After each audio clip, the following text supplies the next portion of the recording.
mayonnaise na lang ng sisig.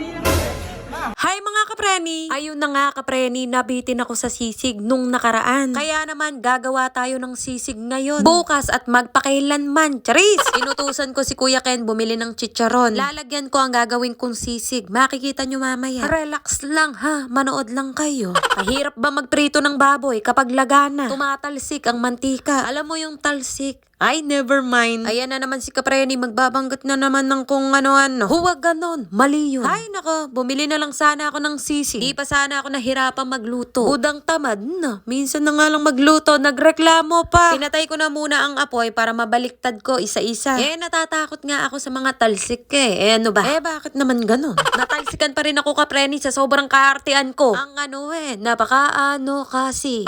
Konti lang pala ito, dapat dinamihan ko na. Hala, sige Kapreni, tadtarin mo ng tadtarin. Sinasabi ko lang talaga sa inyo Kapreni, kapag niloko ako ng Daddy Chester, alam nyo na ang magagawa ko. Oy, joke lang, napakaseryoso nyo naman.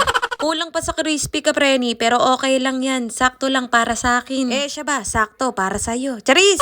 SS mo na lang Kapreni kung gusto mo ng ganitong recipe. In-screenshot ang SS Kapreni ha, hindi SSS. Haha! I am bot Kapreni. Maglalagay ako ng chicharon dahil gusto ko. Kaya manahimik kayo Kapreni, wala kang alam. Ay, ano ba yarn? Dinurog ko ang chicharon tapos nilagay ko na ang white onion, pamintang pino, kasing pino ng kilos mo, at liquid seasoning Kapreni.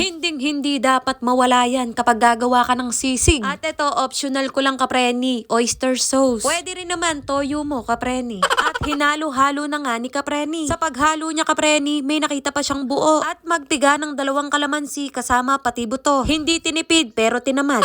At hinalo-halo niya ulit ito. At naglagay na ng mayonnaise. At dinamihan ng mayonnaise dahil yun ang gusto ng gumagawa. At ang tagal niya maglagay ng mayonnaise. Ay wala na akong masabi sa voice over ko.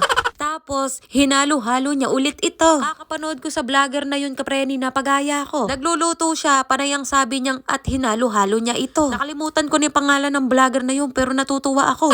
At ayan na ang sisig ng Kapreni nyo. Hindi na siya mabibitin yan. Masarap yan Kapreni, akala mo lang hindi. At nagtimpla pa tayo ng Nesty para masarap ang kain. Ay talaga naman oo, hihinto muna sa pagdadayet. Kapag ganito ang ulam mo, ay nako. Unang subo, suwabe kagad. Haha! Nagsandok lang ako ng 2 kutsara tapos tinabi ko na, tinakpan ko na dahil hanggang mamayang gabi pa to. Hindi na mabibitin sa sisig pero titipirin. Tapos nagluto si nanay ng adobong sitaw. Hindi kasi siya mahilig sa baboy Kapreni, talagang gulay. Titikim lang siya ng sisig Kapreni, 1 kutsara tapos marami pa siyang masasabi. Kesyo may taba ng baboy Kapreni, ganung ganyan, basta ganoon. Ay talaga naman oo Kapreni.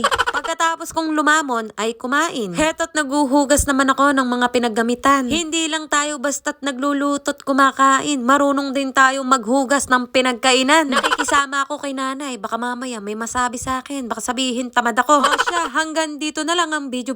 Maraming salamat sa mga nanood. Bye mga Kapreni!